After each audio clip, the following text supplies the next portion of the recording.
Hello everyone. ये video में मैं ऑल इंडिया बार एग्जाम 19 में कौन कौन से बुक्स परमिटेड है और नहीं है उसका डिस्कशन करने जा रहा हूँ। तो which books to be carried for AIB exam? Only bare acts are allowed without commentaries and notes. तो एआईबी 19 में ओपन बुक एग्जाम है, मतलब बैरेक्स तो परमिटेड है बट कमेंट्रीज और नोट्स वाली बैरेक्ट आपको अलाउ नहीं किया जाएगा।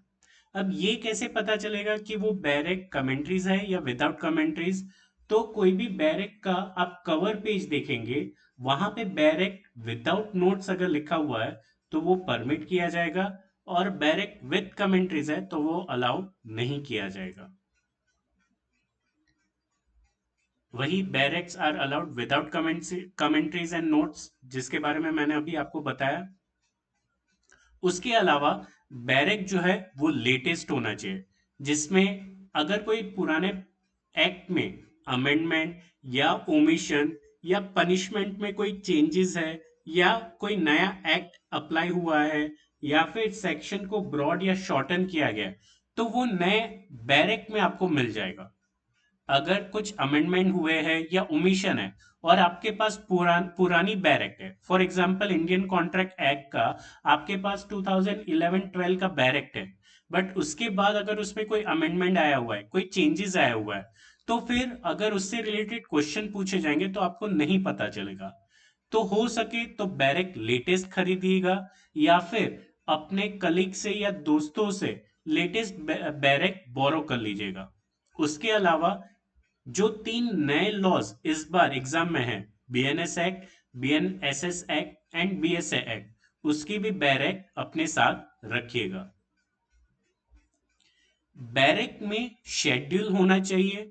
शेड्यूल क्यों होना चाहिए? क्योंकि शेड्यूल से भी रिलेटेड 2 से 3 मार्क्स के क्वेश्चन पूछे जाते हैं, जो इजीली आप शेड्यूल देख के फाइंड आउट कर सकते हैं। शेड्यूल्स कॉन्स्टिट्यूशन ऑफ इंडिया में है, लिमिटेशन एक्ट में है, कोड ऑफ सिविल प्रोसीजर में है, आर्बिट्रेशन एंड कंसिलिएशन एक्ट में है, criminal procedure code and new BNSS act में है, और फैमिली लॉ में। तो शेड्यूल से भी रिलेटेड 2 से 3 मार्क्स के क्वेश्चंस पूछे जाते हैं। तो इसलिए बैरेक जो है वो शेड्यूल होना चाहिए, जिससे कि अगर एग्जाम में क्वेश्चन पूछा जाए तो आप इजीली उसका आंसर कर सको। अब देखो, बैरेक को आप डाउनलोड भी कर सकते हैं, क्योंकि एआईबी के वेबसाइट में ही लिखा हुआ है कि downloaded bare acts are permitted in the exam. But उसमें एक ही कैच है कि ऑफिशियल गैजेट होना चाहिए। ऑफिशियल गैजेट अप्रूव होना चाहिए तो वो बैरेक जो है आपको परमिट किया जाएगा। फॉर एग्जाम्पल मैं यहाँ पे आपको एक एग्जाम्पल के साथ बता देता हूँ। फॉर एग्जाम्पल अगर मैं बीएनएसएस एक्ट का अगर मैं कोई लेटेस्ट बैरेक डाउनलोड कर रहा हूँ, तो देखो यहाँ पे फर्स्ट पेज पे ही द गैजेटेड ऑफ इंडिया करके आ रहा है। तो जहां पे भी ये सिंबल या स्टैंप होगा, वो डाउनलोडेड बैरक एग्जाम में अलाउ किया जाएगा without commentaries, otherwise not.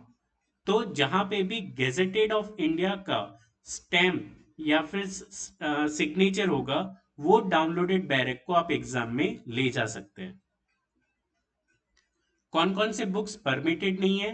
Reference book, hand written notes, bare act with commentaries and notes, and marking और underline in bare acts, but mark और अंडरलाइन विद पेंसिल। तो देखो, reference book, hand written notes, bare act with commentaries and notes allowed नहीं है exam में। और अगर आप परमानेंट मार्कर या पेन से भी बैरेक में मार्क कर रहे हो तो वो भी अलाउड नहीं है। तो यहाँ पे मेरा सजेस्ट है कि अगर कोई पर्टिकुलर सेक्शन को पनिशमेंट हो गया, फाइन हो गया, या फिर डेज या मंथ्स जो भी पर्टिकुलर सेक्शन में दिया गया है, उसको पेंसिल से अंडरलाइन कीजिएगा। उससे क्या होगा कि अगर एग्जाम में पकड़े जाते या मना करते सुपरवाइजर वो बैरक ले जाने से, तो आप ऑन द स्पॉट उसको रब कर सकते हो, इरेज कर सकते हो, और फिर आप उसको ले जा सकते हो। तो अगर कोई आपको मार्क, कोई पर्टिकुलर इंपॉर्टेंट डेफिनेशंस या पनिशमेंट्स या फाइन से रिलेटेड आपको मार्क भी करना है, तो वो पेंसिल से कीजिएगा, जिससे आप उसको इरेज करके एग्जाम में बैरेक ले जा सके। सिलेबस मैंने डिस्कस किया हुआ था, बट काफी स्टूडेंट्स ने मुझे पूछा हुआ है कि सारे बैरेक्ट अगर नहीं ले जा सकते तो कौन कौन से ऐसी बैरेक्ट है जिससे कि हम एटलीस्ट पास हो जाए। तो यहाँ पे सिलेबस और उनका मार्क्स का वेटेज दिया गया है। तो आप देख सकते हैं कि constitutional law 10 marks, IPC and new BNS act 8 marks, CPC and new Bharatiya Nagarik Suraksha Sanhita 10 marks, code of civil procedure 10 marks and Indian evidence act and new Bharatiya Sakshya अधिनियम 8 मार्क्स। अगर ये 5 सब्जेक्ट को हम देखें तो इनका टोटल 10 + 10 + 10 30, 30 + 8 38 +8 46। तो देखिए पासिंग मार्क्स जो आपका है 40 या 45 मार्क्स, ये 5 सब्जेक्ट में ही आ जाता है। तो एटलीस्ट ये 5 सब्जेक्ट का बैरेक्ट आप ले जाइए, क्योंकि मैक्सिमम वेटेज जो है ऑलमोस्ट 50 के आसपास ये 5 सब्जेक्ट का है।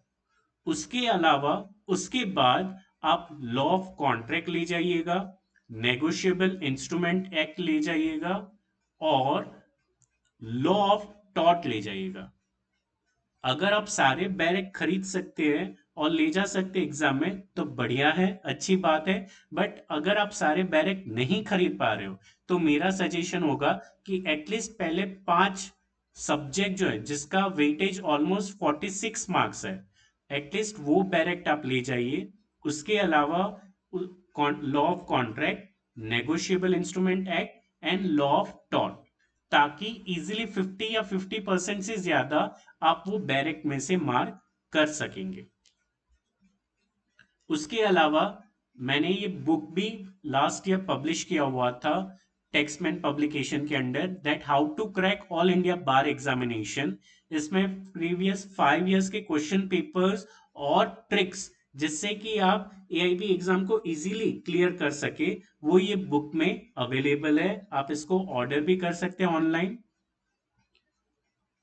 उनका डिस्क्रिप्शन मैंने यहाँ पे दिया गया है और कमेंट्री सेक्शन में भी वो बुक परचेज का डिस्क्रिप्शन मैं लिंक में प्रोवाइड कर दूंगा। इसके अलावा नेक्स्ट वीडियो में मैं आपसे ट्रिक्स भी डिस्कस करूंगा जो एआईबी एग्जाम में आपके लिए हेल्पफुल होगा। Thank you.